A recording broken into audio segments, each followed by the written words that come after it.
trait which will definitely take you to the sky. I'm telling you, because eventually whatever is being done as a project, as a team, in organizations, in institutes, in your personal life, everything is revolves around human beings, right? So how do you understand that human psychology, and how do you turn the leaf around in terms of, from a result point of view, from a longevity point of view? I think that is very, very important.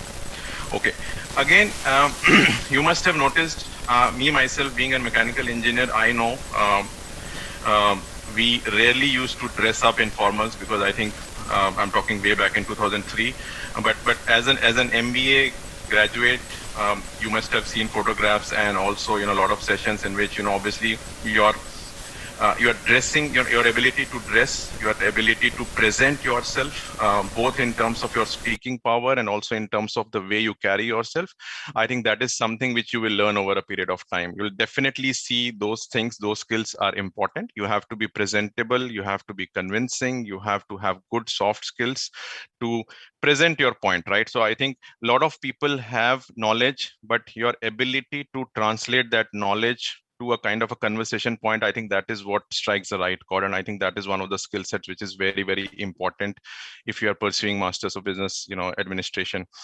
Again, it is also important for us to understand that MBA for me is a stream, or it's a kind of a river wherein different streams get together. For example, you will have people with diverse backgrounds, and that is where learning starts, right? So me myself being a science student, I will learn from my commerce counterparts, for example, right? So I will learn about accounting, I will learn about balance sheets, I will learn about reconciliations.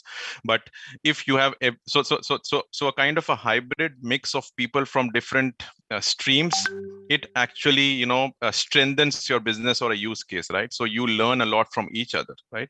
So I think that is again one of the plus points when you go for an MBA, wherein you learn from diverse backgrounds, and you eventually you hone up as an individual every day, right? And there is also a saying around it, right? So which says that science and commerce divided them, but MBA united them, right?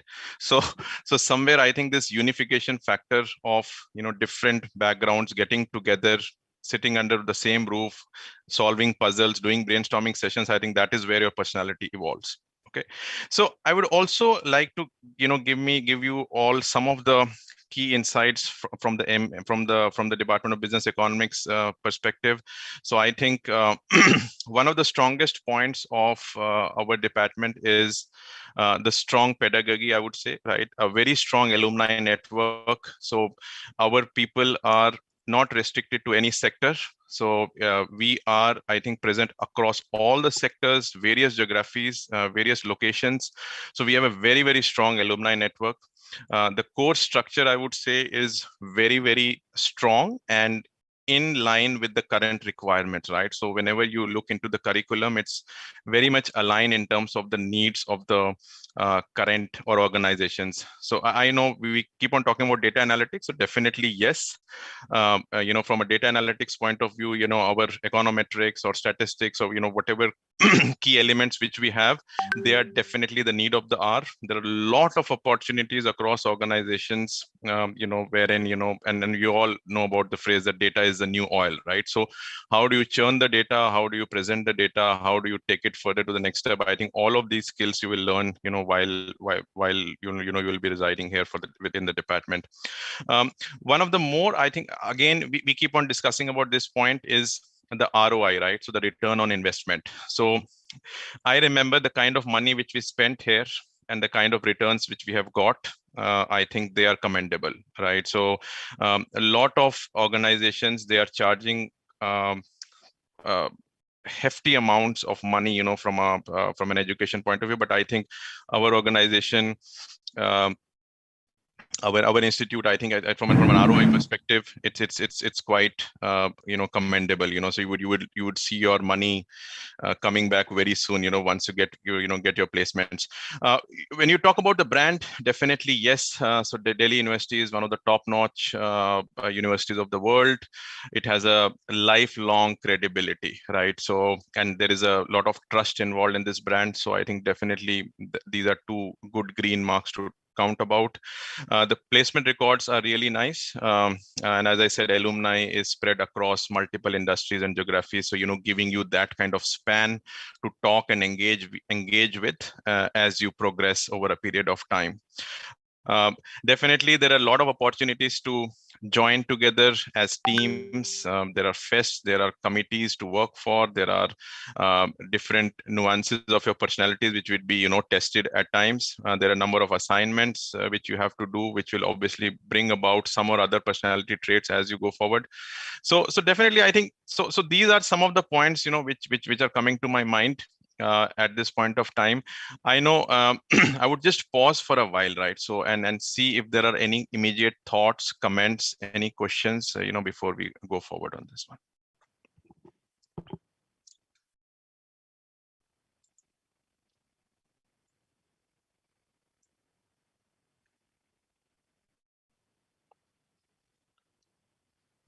So we had basically shared a Q&A with all our attendees, and we had received some questions. So I think Nipun, you can go ahead with that. Okay. Sir, I have a couple of questions. So I'll just read out them. Yeah. So the first one is how to start networking efficiently even before we join our MBA formally. So, okay. So the question is how to start networking informally, right? Networking efficiently before starting MBA formally.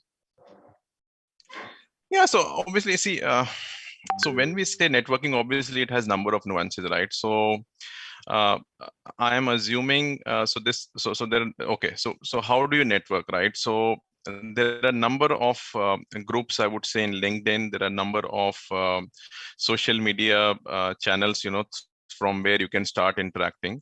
So I think I would say just reach out to people, form some groups, and start interacting, right? And even start having some kind of virtual sessions in terms of, okay, what is the kind of preparation we need to do for it? What are some of the channels around it, right? What are some of the challenges around it? What are some of the options which are available for us? Do some kind of those similar sessions which we are doing today. For example, the audience will be different, in terms of having those small cohort or so small groups, and then you start networking and you start discussing about it, right? So for example, if I am good in I'm just thinking it from an entrance perspective. For example, if I have to appear for CAT, I know I have these 4-5 subjects which I need to, for example, in maths, I need to talk about percentages. So maybe, I need to learn from somebody else in terms of, how these percentages work or some of the challenges around it. So I think it's all about, I would say, social media platforms are full and abuzz with a lot of groups around it.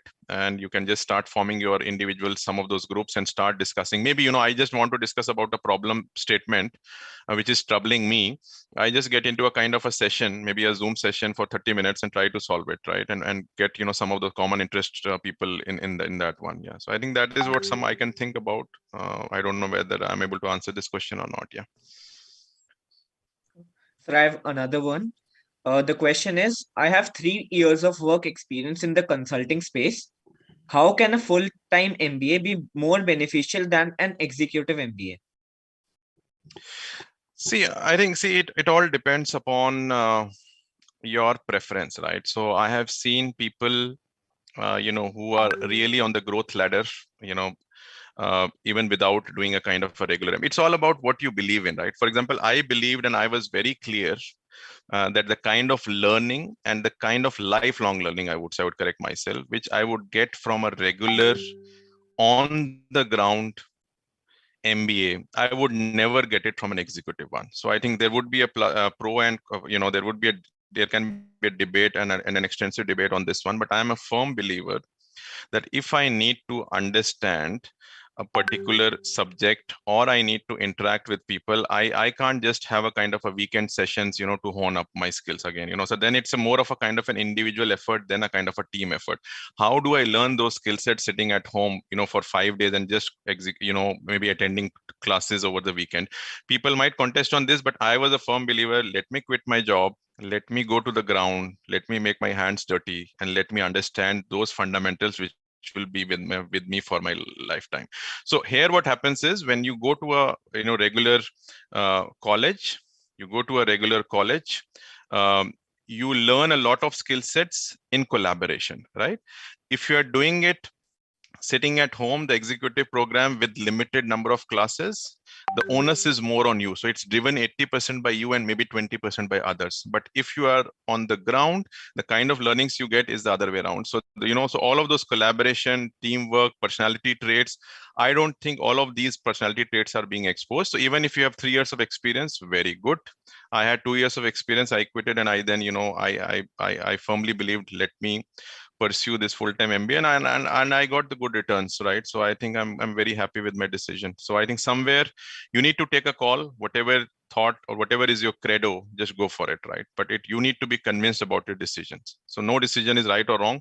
It's all about, what is suiting your thought process. And if you see, one of the major reasons why people don't quit jobs is because of the money element, right? So somewhere that thing is there in the mind, because once you start earning, you don't want to have a kind of a break of 2 years wherein you say that, okay, my earning potential will stop for 2 years, and then I just why don't I just keep on my money coming in, my experiences coming in from the organization, why, and also learning a new course or a skill set at the same time. So it all depends upon you how you want to take it. But if I would have been you, I would have definitely gone for a full-time MBA. Yes, sir, we have received 2 more questions. The first question is, what is the difference between MBA from IIMs and MBA from Department of Business Economics? See, the difference is what you make, right? So IIMs definitely, they are the very, very premier institutes of our country. So we all are proud of the IITs and the IIMs. But at the same time, that's what I'm saying, right? So it's about, if you talk about, as I said, right, so our Department of Business Economics is specializing in certain courses like econometrics and and statistics, and so there are, so even finance, market, so all of the, so we specialize in number of courses here. One. Second is, I would say, the kind of approach which Department of Business Economics takes is in line with what is happening around. I won't say, you would say that IIMs are also taking the same approach. That is correct, but it's about, so difference is what you make out of it, right? So if you are serious about getting into a field of finance / econometrics / marketing research, this is the place to be. Be serious about your studies, be serious about your projects, be serious about the committees in which you are a part of. If you take everything casually, then I think IIM also is not the right place. So somewhere I think it all depends upon to you, whether you think you can or you think you cannot, you are right? But somewhere you need to take that decision, what you want to do. So somewhere I think it's all about the belief which you have in yourself and how you want to take it forward. But definitely I think there is a lot in store for you, when we come to Department of Business Economics. So we have had those 2 glorious years. So and we are still learning every day, and we keep on growing, right? So I think that's where the point is. Okay, so thank you. And so the next question is, if while joining MBA, we are not sure of our specialization, can you tell us what kind of approach we should follow in the first year to decide on our specialization?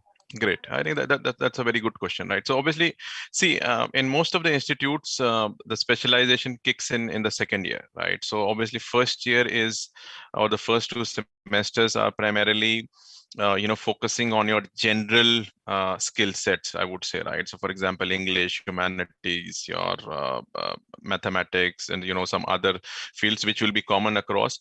So somewhere I think your focus, and you will have to identify yourself over the first, I would say 8 to 12 months. As you progress, what are your core strengths, right? So are you good at finance, or marketing gives you a kick, right? So somewhere over the period of 8 to 12 months. Don't be confused and don't be anxious about not having clarity in terms of what you have to do in the next year. Be calm, be composed, focus on your curriculum, and then eventually you will see, that where you are excelling, what are your bottlenecks, where your interest is. So somewhere, I think it's very important to align your specialization with your interest, because eventually, just because you are excelling at something doesn't mean you have interest in it, right? So somewhere I think it's all about aligning your interests with with the specializations which are being offered. But there's nothing to panic around it. So most of the people don't know when they enter into any MBA institute in terms of what is in store for them over the next 2 years. So first year, go slow and steady, understand the curriculum, understand the basics, see how it's evolving over a period of time, see how you are evolving over a period of time, and then do a kind of a custom fit as per your skill sets and as per what your interests are. So then you can decide maybe at the 12th 10th or 11th month what is in store for you for the next year. Yeah. Yes, so we have one more question. Is MBA better than certification courses like CFA or CA? See, again, it depends upon what your interests are, right? So obviously it's I won't say there's anything in comparison here. CA has its own, or CFA has its own set of advantages. MBA has its own set of advantages. MBA for me is more of a kind of a generalistic, wherein you can fit in any of the roles across any of the industries. But I think again, CA is also generalistic. But what I'm saying is it all depends upon what you want to do, right? So I can't say that MBA is better or a CA is better. It depends upon where you fit in and where you are excelling at, right? So I know some of the people, they just want to become IAS, for example, right? So definitely IAS is one of the top notch things to go for, because that's what their dreams are about, right? So whatever your dreams are, go for it, but give your 100%, right? So somewhere I think it's all about the conviction which you have in yourself. Don't have an iota of doubt when you're making these decisions. Do those brainstormings, talk to people, raise your hands, call out any problems which you have before you take a decision. Once you have taken a decision, stick to it, abide to the rules of the game, and play the game well, right? So whatever discussions, brainstorming has to happen, it has to happen before. Get out of the social media for some time, spend time on in terms of internally juggling between the pieces, understanding the concoction of the puzzle and trying to solve it, right? So spend spend good amount of time in taking these decisions. Prepare a chart of maybe pros and cons, and see where it wins, right? So whatever wins and whatever is aligned in terms of your skill sets and your score, go for it, but give your 100%. I think that is very, very important. Yeah.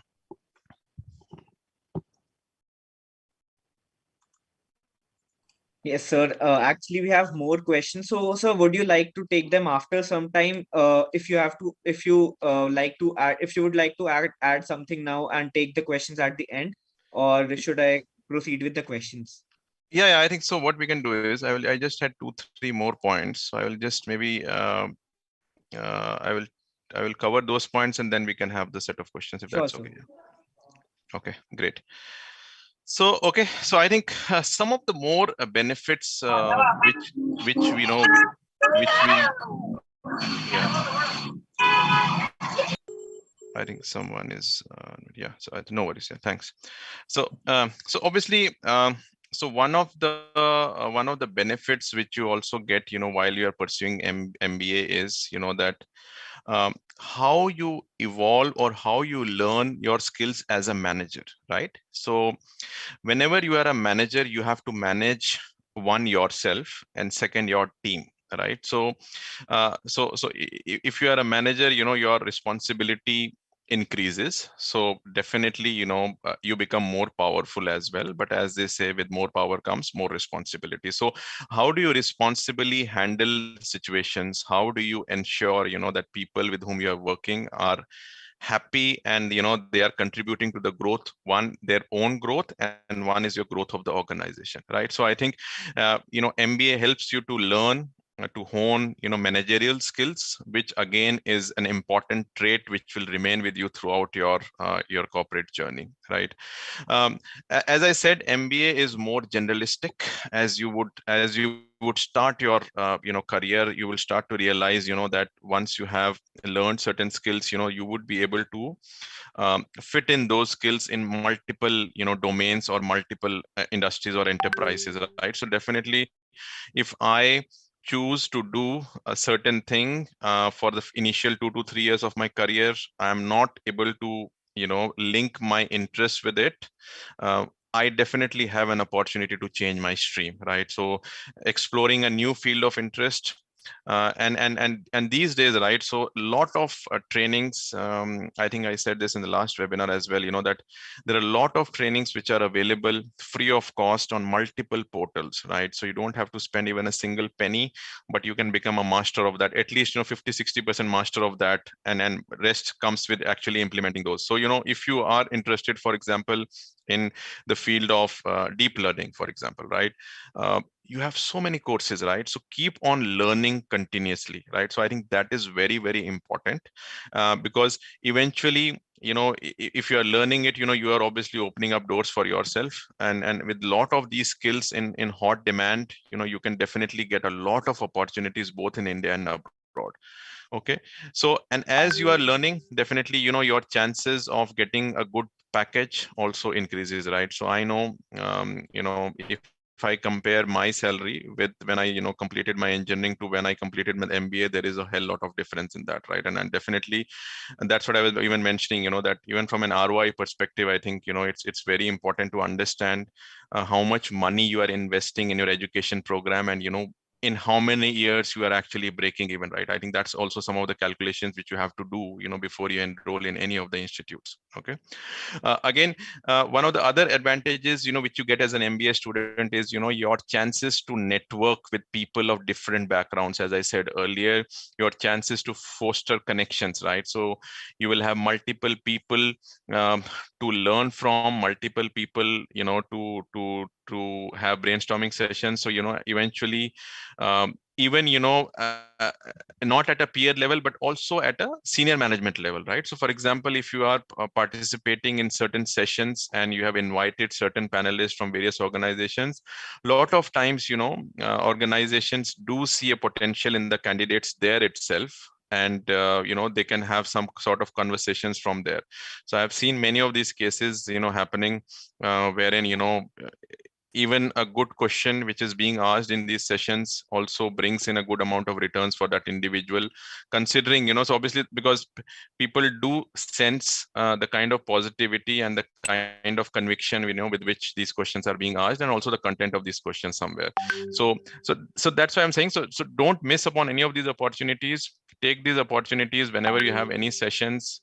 Try to learn, try to cast upon some mark whenever you are participating. So, and that's where I'm saying, so let's not just spend time and have a kind of a tick box activity that yes, I attended this webinar on this date. I think it should also be one, we should have certain key takeaways from the session. And second is, did I really learn from it, and is it really making me better than I was, say, 1 hour ago, right? So I think these are some of the questions which you have to ask yourself.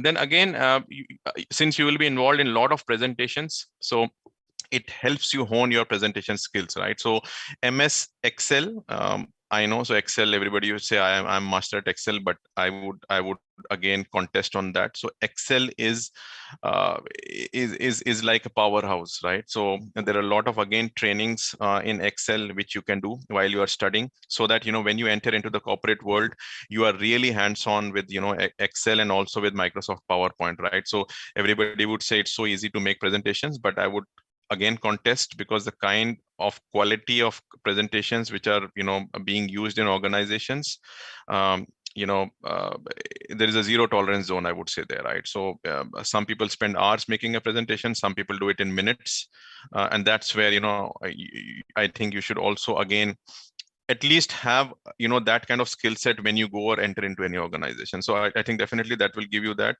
Again, some of the basic finance accounts concepts like accounting, portfolio management, management, some of the things around marketing, supply chain management, all of these, you will use. If not today, you will use it 2 years after, right? So somewhere you will have a chord or something in your mind which is said that, okay, yes, this is what I learned. This is actually this was the use case, and this is what I'm implementing today. So that's why I'm saying, take your studies seriously, have those group sessions, challenge each other, contest each other, have those brainstorming sessions, learn from each other. So again, I'm repeating, there are many people with whom I interact and who are so super confident about themselves, which is very good, but be confident about other people or other teammates as well, because they are working with you, right? So have a kind of a joint confidence approach rather than an individualistic confidence approach. Again, and also, as I said, so you need to be presentable. You need to hone up your soft skills. You need to have a consistent approach towards developing these skills. So I think, and that's where I think the MBA makes a difference. And you will notice this once you really start engaging yourselves. Once you get into a kind of an MBA program, then you start that kind of energy, even within yourself and also with the people with whom you interact on a daily basis, right? And also, I would also say that it's very important to have a kind of a very healthy relationship with your professors and the people who are really mentoring you. So it's very important, and that's where again I would say kind of a stakeholder relationship, I would say, right? So for example, if you are a student, who are your stakeholders, right? So one is your peers, right? So one is your your mentors, your professors, and third would be somebody in the corporate world, right? Or maybe from where you would be having those kind of trainings and eventual placement sessions. So stakeholder management is again a very important skill set. Again, any role, any organization, any location, you have to have good stakeholder management skills, right? For that, one, you need to identify who are your stakeholders. Second, what is the kind of priority you need to give to these stakeholders, right? And third, what do you need to speak to them and when you need to speak to them, right? And fourth is having a kind of a continuous collaborative efforts, or to ensure that you are connecting well with your stakeholders. So it can't be a kind of a radio silence, right? So today you are sharing 10 updates with your stakeholders, and 1 month you are gone somewhere in the wind, and after 1 month you're again starting bombarding them with emails. So what I'm saying is there has to have a kind of a consistent approach with your stakeholders, and that's where again you will learn in your MBA sessions, wherein you obviously your stakeholders will be different, but you will try to understand how to manage your stakeholders effectively. So I think, yeah, these were some of the points. I can keep on speaking on number of other points, but I think let's not overwhelm our candidates and our students with too much of information. I think definitely there is a lot to learn from each other. So keep that spirit high, and I would just pause for a while to have the other set of questions coming in. Yeah. So we actually have a lot of questions, but due to paucity of time, we are just taking one more. So the question is, if I wish to pursue entrepreneurship in the future, can MBA help me to do that? Yeah, absolutely, yes. So MBA, definitely, that's what I'm saying, right? So all of these skill sets, right, so will help you as an entrepreneur, right? So you need to understand the maths, right? So you need to understand when to take risks, right? Risk of what level. You need to understand your stakeholders. You need to understand who is your customer, right? You need to have maybe some of these market research tools to understand, or maybe some customer service to understand. So all of that's what I'm saying, right? So all of these skill sets, both at an academic level and also at a non-academic level, will help you hone, and that's what I'm saying, right? So these skill sets are not going to stay there for 2 years. They are going to stay there for lifetime. The only thing which is changing is how you're evolving in each of these skill sets, right?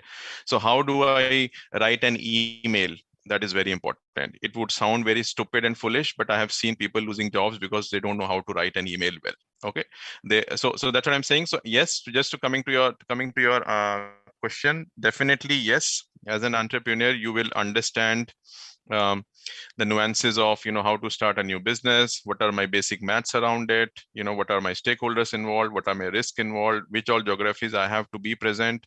So why should I be present at what time? So all of these things you will learn in your MBA journey, and definitely a 200% yes, it will help you become an entrepreneur. Maybe, there are chances, that some people also start thinking on those lines. I remember, so I'm just connecting with that question on specialization, right? So somebody said, when I enter into MBA, I don't know what specialization am I going to take in the second year, right? So I have seen people over a period of time, while they're undergoing their their subjects, their assignments, they start getting a flair of entrepreneurship during their MBA itself, right? They start talking to people of similar interest, forming groups, and they start thinking about what will I do once I complete my MBA, right? So that's again a benefit which you will only get while you're doing a kind of a full-time MBA, because there you get an opportunity to collaborate with people, right? In a different fashion altogether, right? So definitely a 200% yes to this question. Yeah. Sir, before ending the session, we have a corporate video prepared. So, sir, we would like to take your permission to play it. Yeah, please go ahead. Yeah, thank you. Ankit, can you please play the video?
Thank you, Ankit, and thank you, sir, for such enriching words. I'm pretty sure all the students here will end up taking some food for thought.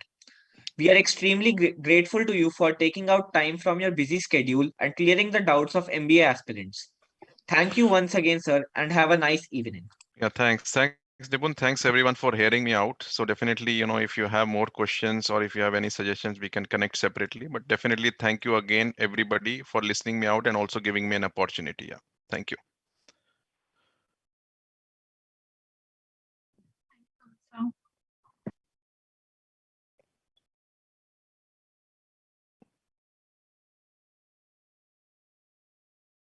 Okay, thank you. Thank you, sir. Thank you. So am I permitted to leave now? Yeah, sir. Yeah, sure. Thank you, everybody. Have a good evening ahead. Bye-bye. Thank you. Bye-bye. Thank you for coming, sir. Bye. Thanks. Bye. Bye.